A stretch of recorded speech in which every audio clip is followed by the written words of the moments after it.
Oi, gente. Boa noite. Bom poder estar aqui. E nesses tempos agora, né? Então, é ainda com muita gratidão que a gente o faz. E a gente vem com toda a simplicidade, sem aparelho, sem nada, pela emoção mesmo. O tema que a casa nos enviou para que a gente explanasse hoje é como o planeta Terra está seguindo o caminho da regeneração. Como o planeta Terra está seguindo o caminho da regeneração. Como? Seguindo, quer dizer, já começou, está caminhando. Da regeneração. O que é a regeneração? É ser melhor. Como que está seguindo? Então é essa questão que nós vamos responder. Porque esse caminho, ele tem uma trajetória. E é a trajetória mais pura, mais elevada. Ela pode ser ainda sacrificial nos dias de hoje, mas ela vai chegar. A Terra vai cumprir a sua destinação.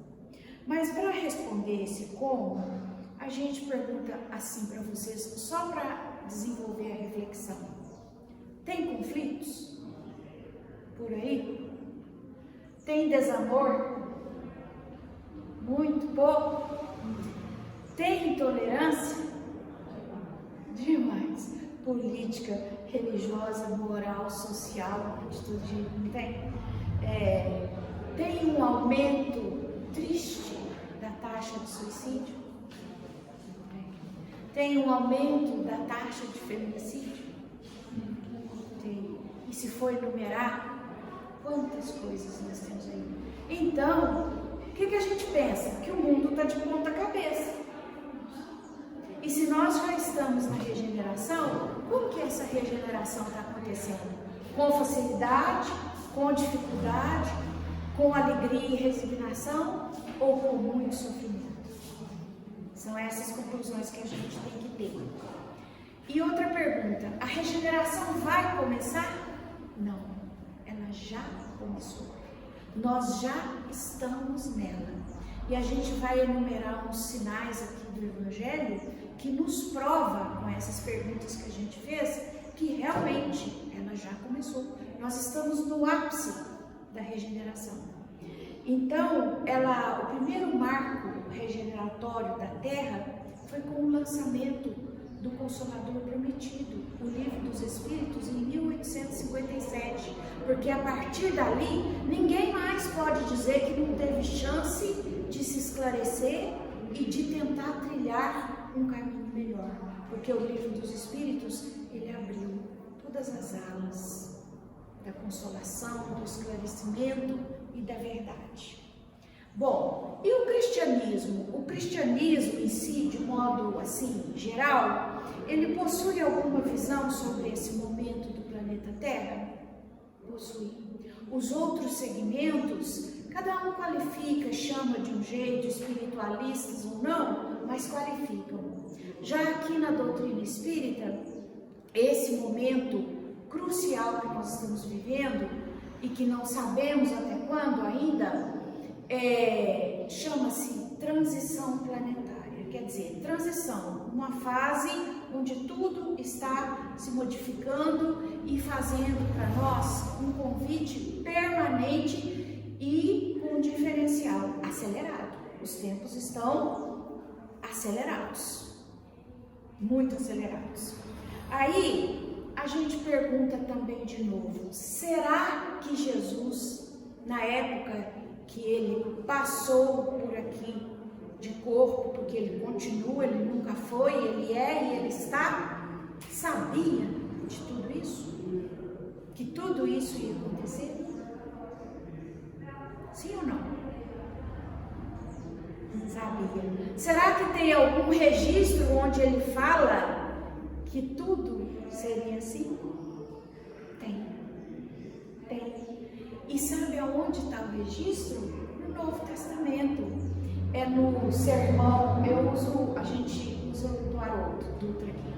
é o Evangelho de Mateus, chama-se Sermão Profético, é o capítulo 24 e 25. Não esqueça essas referências não, gente, porque se chegar em casa, se você quiser consultar, é assim algo deslumbrante, sublime, a gente estar vivendo esse momento e conferir no nosso texto do Evangelho as coisas que estavam preditas ali. É mágico, é bom, toca o nosso sentimento e solidifica a nossa certeza de que nós estamos no caminho certo aqui. Outros também estão. No Evangelho de Marcos, é o capítulo 13, e lá ele tem até um outro título, chama Discurso Apocalíptico. E no Evangelho de Lucas, é no capítulo 21, Sinais Precursores, de que nós estaríamos vivendo esse tempo. Então, esse sermão profético de Jesus, que está nessas partes citadas aqui, ele é uma fala diferente do Cristo, de todas as que ele fez naquele seu período de messianato. Ele falava antes muito do nosso eu, da gente em relação ao próximo, ao amor, à boa convivência, à união, ao esclarecimento, na sua fala doce e mansa, usando das suas parábolas. Já nesse sermão profético, que em Lucas chama Sinais Precursores, Discurso Apocalíptico, em Marcos, ele já muda. Ele muda o seu linguajar e ele fala mais forte. Eu não vou ficar aqui lendo não, mas eu preciso às vezes provar e divulgar os livros, né? Então, quando foi que ele começou essa fala? Novo Testamento, estou em Mateus capítulo 24. Tendo Jesus saído do templo, estava partindo, quando os seus discípulos aproximaram dele, entusiasmados, felizes, para lhe mostrar as belezas do templo de Jerusalém.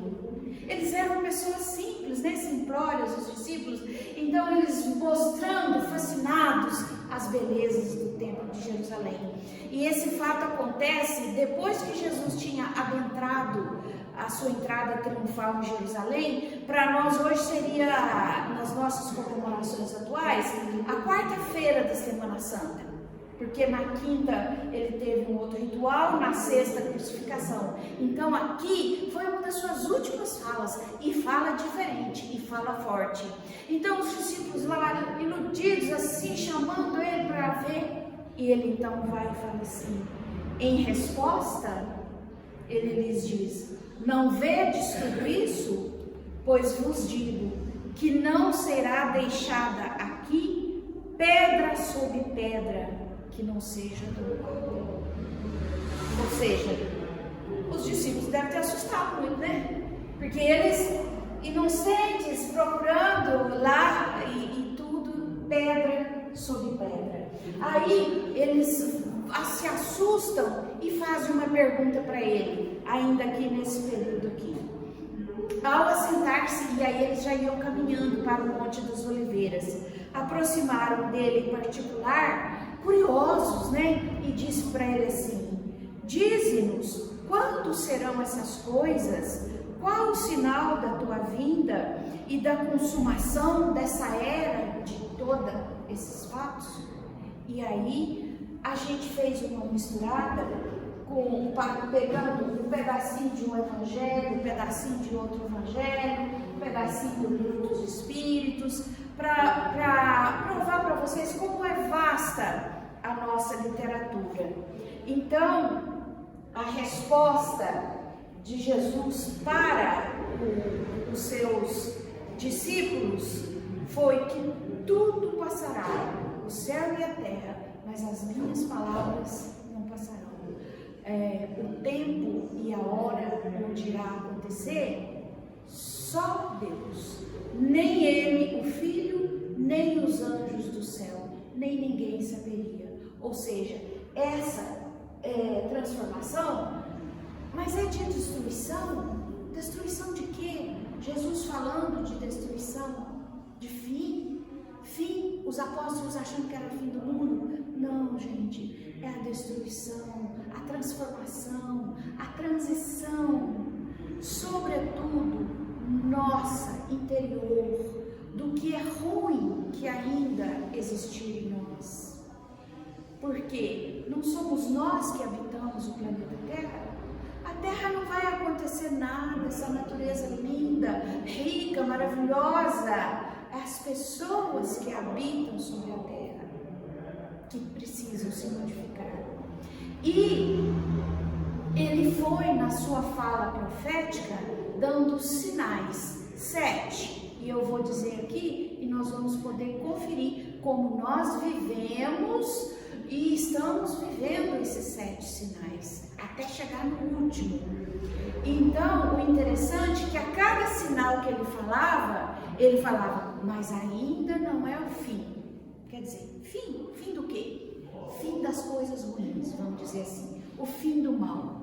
Aí ele falava mais uma e dizia, ainda não é o fim. Fim do quê? De tudo que não é bom. Tá. Quando chega no último e falou, quando se concretizar esse último sinal, aí será o fim.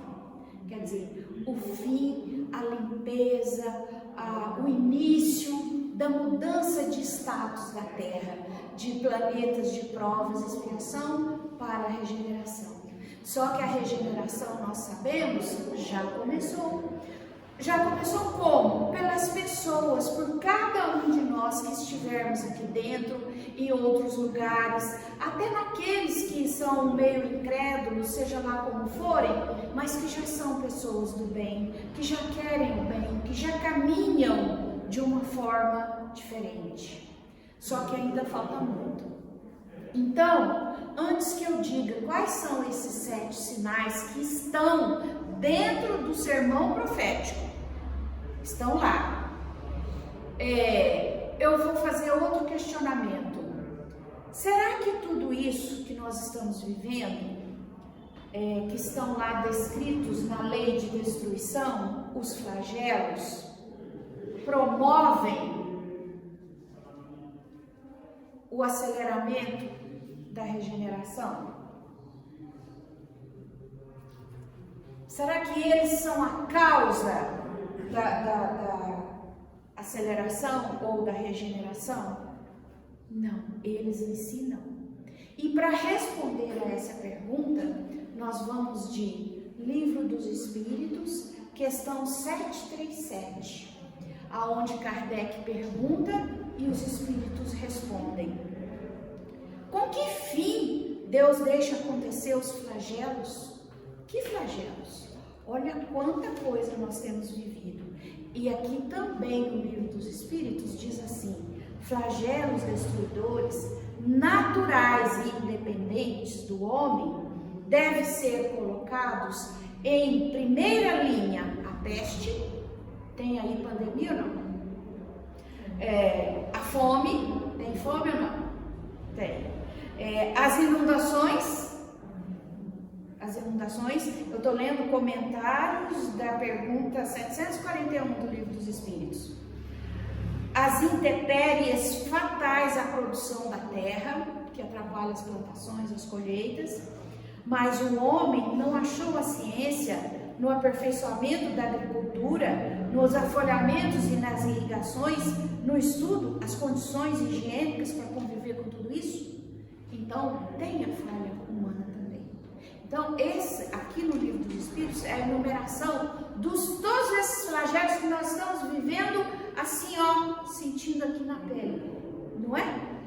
E muitos de pessoas nossas aí, conhecidos, irmãos em fé, que já partiram mesmo, né? Mas então vamos responder, por que Deus deixa que isso aconteça? E a resposta dos Espíritos, para fazer a humanidade avançar mais depressa. A destruição é necessária para a regeneração moral dos espíritos.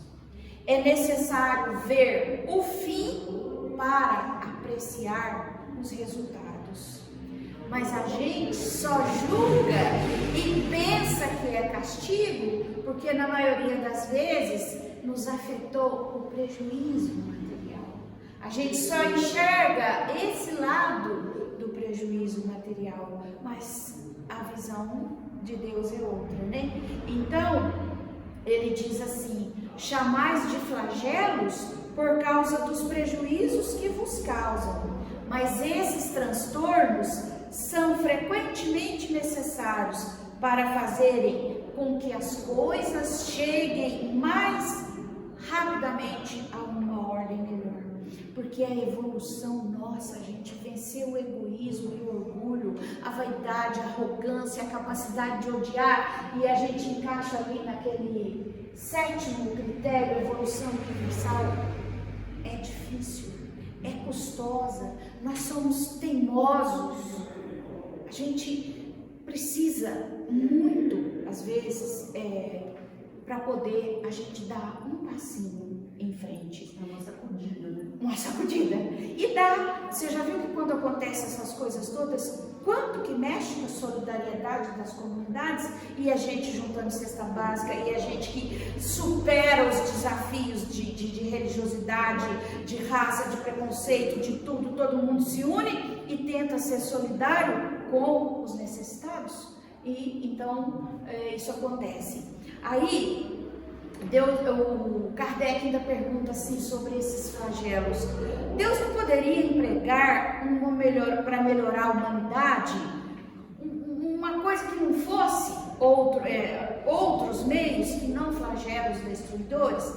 Aí os espíritos respondem: sim, e diariamente os emprega, pois nos deu a cada um a inteligência, o meio de progredir e a fazer a diferença do bem e do mal, e o homem não os aproveita.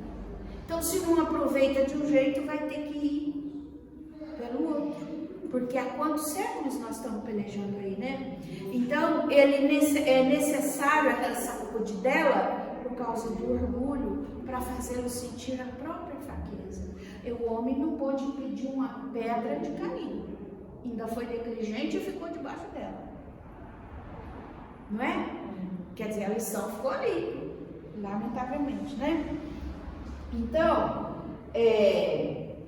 a gente, a partir dessa explicação dos flagelos, que eles existem não para castigar, não para essa necessidade, mas para mexer com a sensibilidade, com a fraternidade, com amadurecer a personalidade do espírito que está aqui encarnado, ou seja, de nós, para que a gente veja que precisamos fazer diferente, precisamos seguir de forma melhor.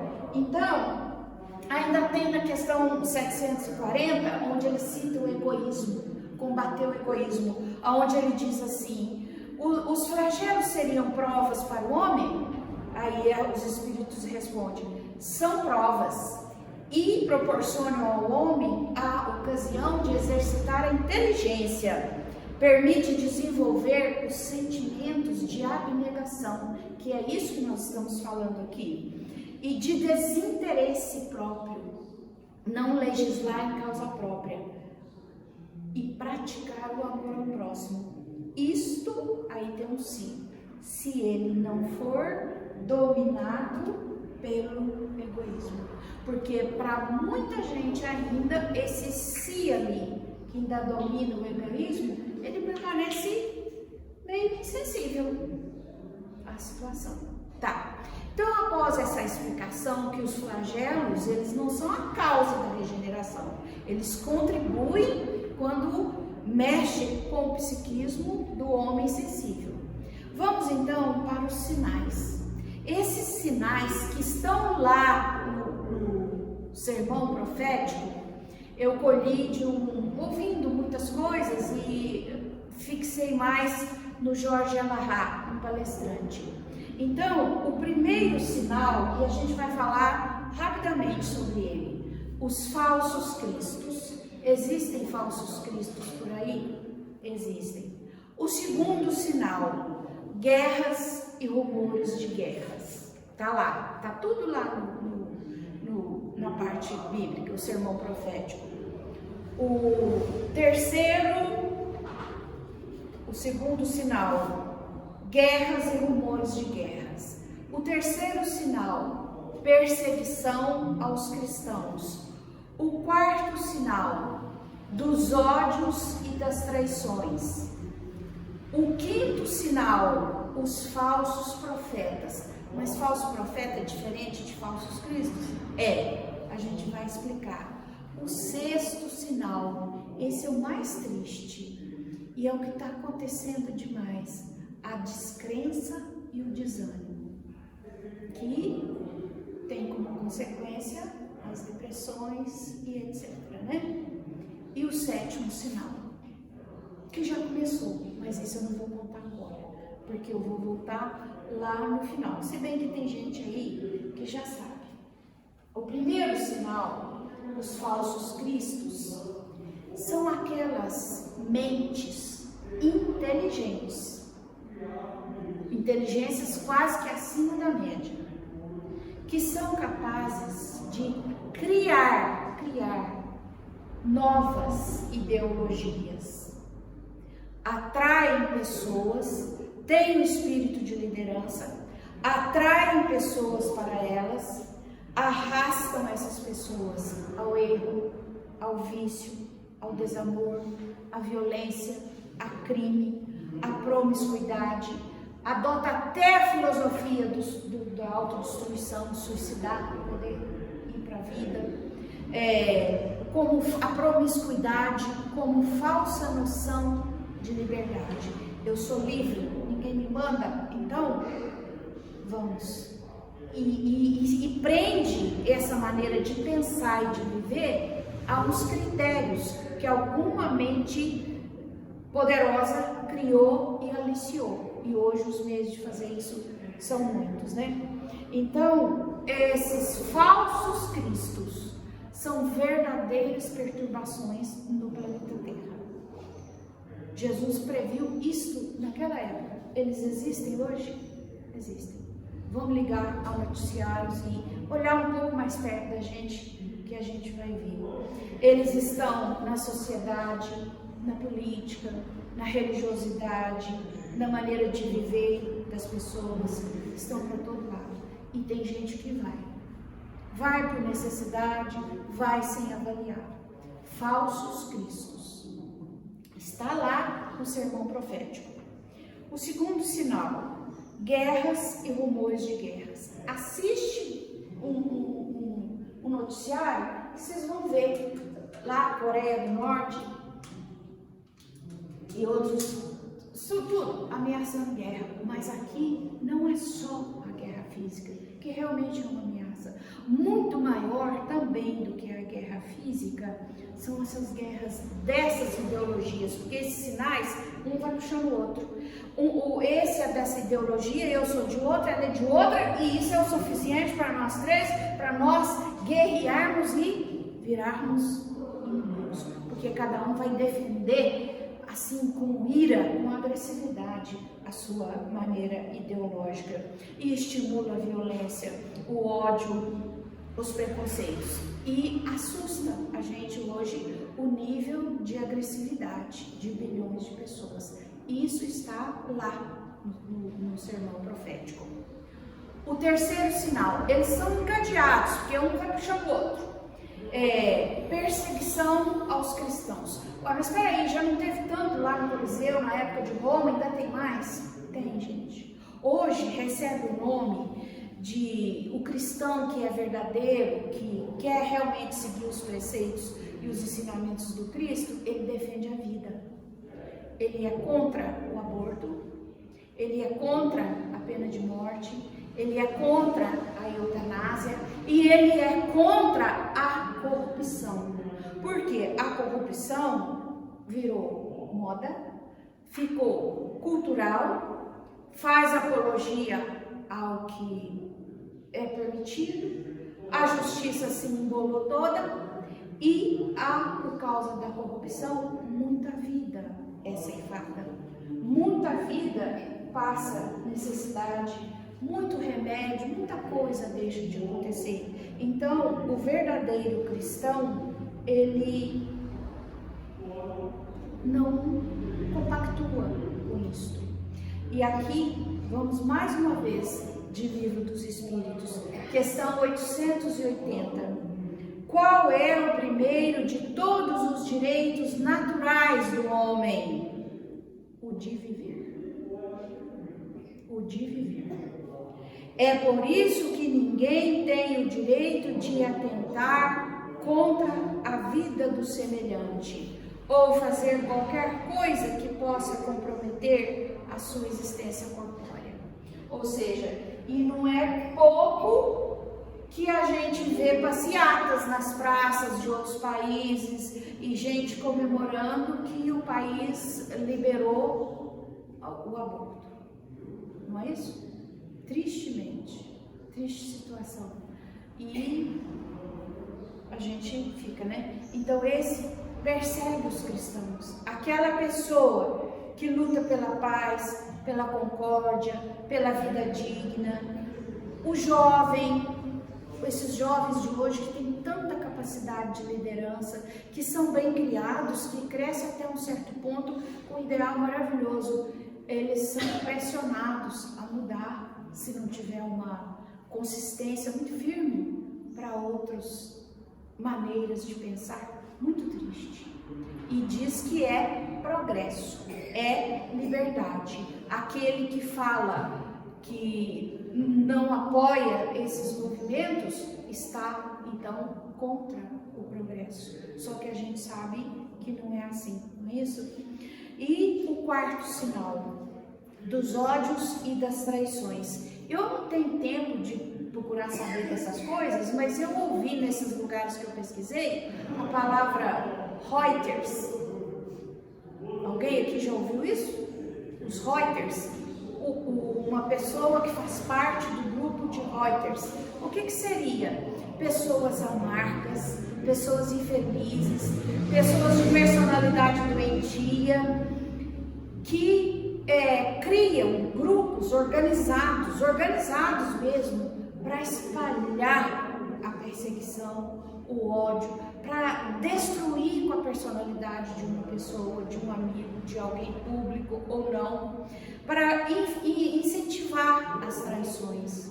Isso eu estou falando dentro da modernidade, porque Jesus falou isso aqui lá, naquela época, para aquela época. Hoje a gente está fazendo a análise do sermão profético dentro dos dias que a gente vive.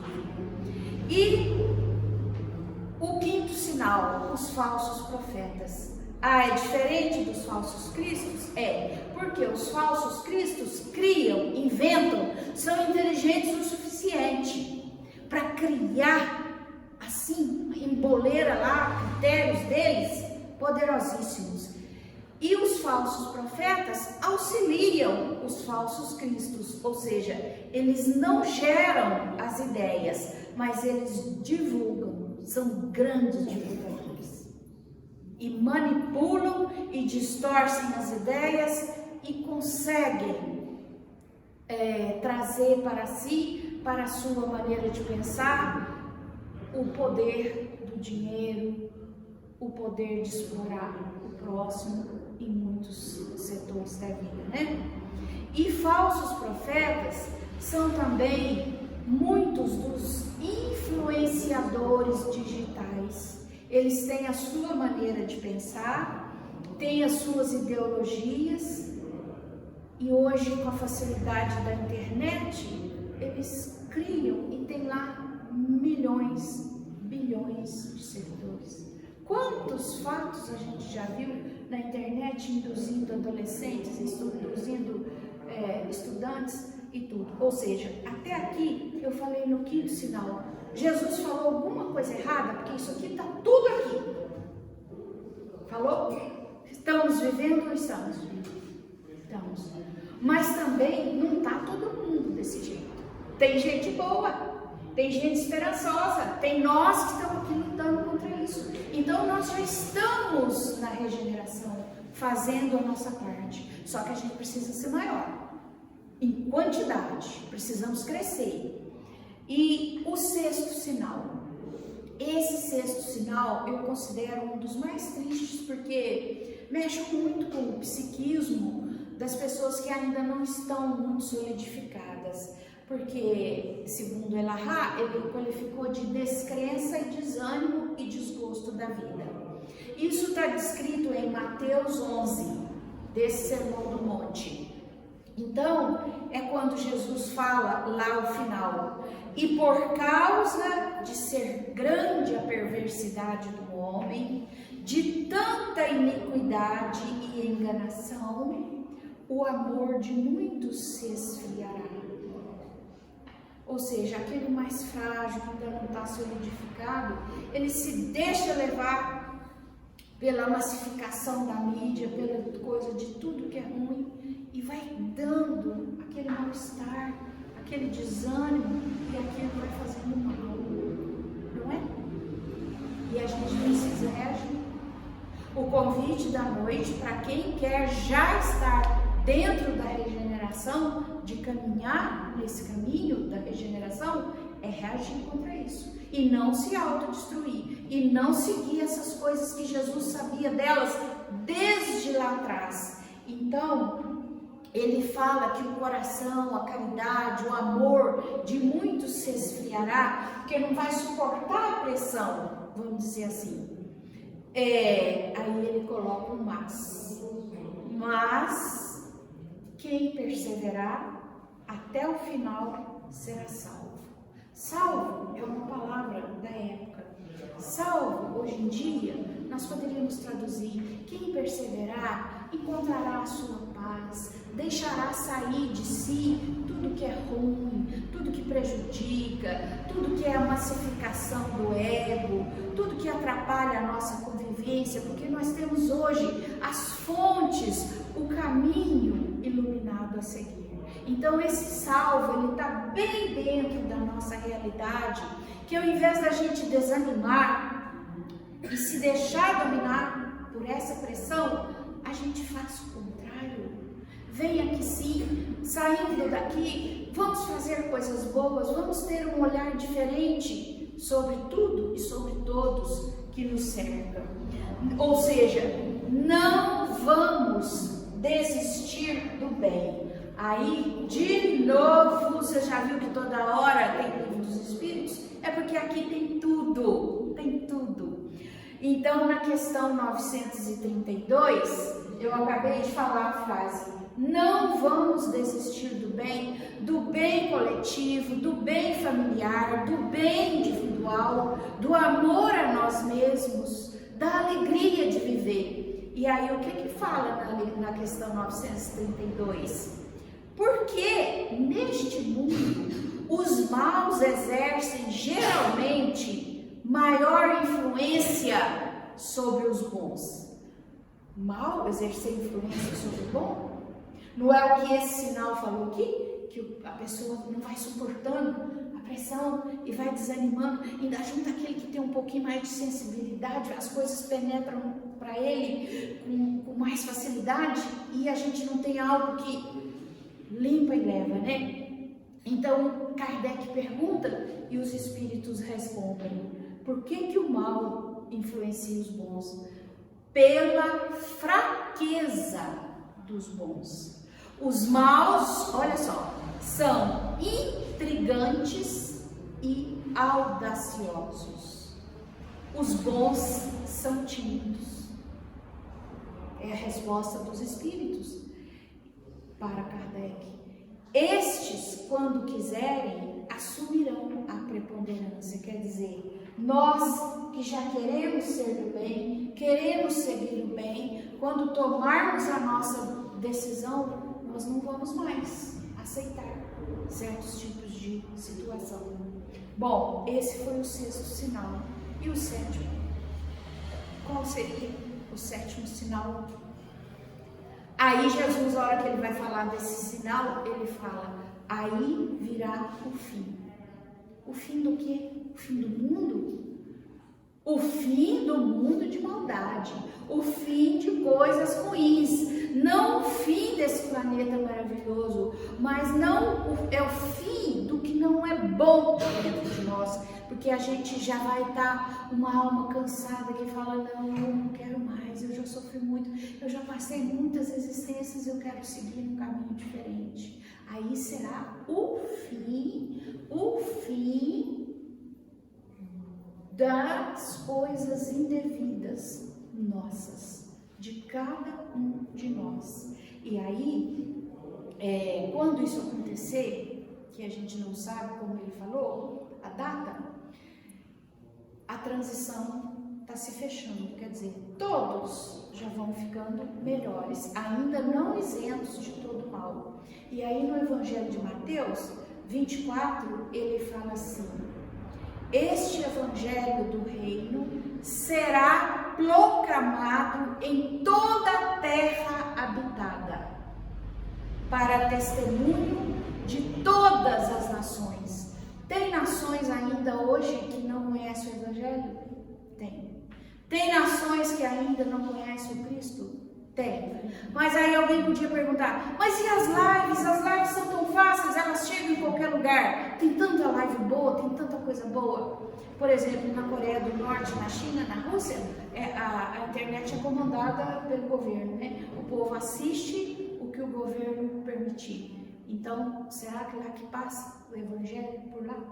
Então, o Evangelho, a mensagem do Evangelho já foi proclamada para toda a terra habitada, para testemunho de todas as nações? Olha lá, tem gente lá falando ainda. Todos os outros sinais já?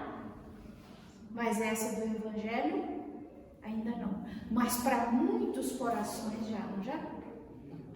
Não é verdade? Então vamos estudar muito o Evangelho. E eu finalizo tirando daqui. Inclusive, o Evangelho segundo o Espiritismo, capítulo 3, item 17. Gente, olha, eu gosto de usar os livros por causa disso. Vocês viram? Eu planejei a minha fala, eu usei o Livro dos Espíritos, eu usei o Novo Testamento e eu usei o Evangelho segundo o Espiritismo, provado, tudo encadeado, uma coisa com a outra. Isso é lindo, isso é maravilhoso, isso é verdadeiro, isso é vida, isso é alegria, isso é ajudar a passar pelos problemas. Então, nesse capítulo 3, versículo 17, não sei qual é o espírito que falou, ou é comentário de Kardec, não sei, não vou me enrolar aqui. Então, tem 3 características de pessoas e já em mundo de regeneração, mundo interior, mundo interno. Primeira característica da pessoa, desejo de conhecer e vivenciar as leis de Deus. Ela já sente, ela cansou do materialismo, esgotou. Ela já quer conhecer para vivenciar. Não adianta só conhecer, tem que conhecer e vivenciar. E vivenciar conhecendo alcança o êxito, as leis de Deus. E onde a gente começa isso? A casa está estudando aqui, as leis morais do Livro dos Espíritos. Estudando aquilo ali, a gente fica por dentro do melhor roteiro, certinho com o Evangelho de Jesus. Segunda característica de pessoas no mundo regenerado que vão fazer a regeneração do mundo: acentuado senso de justiça. Aí, de novo, senso de justiça. Qual justiça? Justiça da terra? A justiça aí, me perdoe, advogado, juiz que estiver aí, há controvérsias, né? Aí o Livro dos Espíritos responde mais um pouquinho. 743. Algum dia a desordem, a guerra desaparecerá da face da terra? Aí os Espíritos respondem: sim, quando os homens compreenderem a justiça e praticarem a lei de Deus. Quando a gente compreender a justiça, que às vezes a da terra pode não satisfazer mesmo, mas a de Deus satisfaz sempre, pela ali a reencarnação, a justiça acontece e ninguém fica impune. Às vezes até em doses homeopáticas, com amor e a misericórdia do Pai, mas ela se cumpre. E a gente domina o nosso egoísmo, porque quando eu entendo que a justiça é para o outro, não só para mim, também é um conhecimento importante. E a terceira característica e última, segundo o Evangelho, segundo o Espiritismo, desejo de conhecer e vivenciar as leis divinas, acentuado senso de justiça, e 3, vitória sobre as nossas paixões. Quer dizer, o que nos leva a impulsionar a fazer coisas erradas? São as nossas paixões inferiores. Então, se a gente tem o conhecimento delas e lutamos com elas, de acordo com as leis divinas, de acordo com o senso de justiça, e para isso precisa ser triste? Não, de jeito nenhum. Com a paz de consciência é o segredo da alegria e da felicidade. Que Jesus nos abençoe, que a gente consiga viver um país de regeneração. Já estamos nele e vamos assim. E agora a gente se prepara para o passe coletivo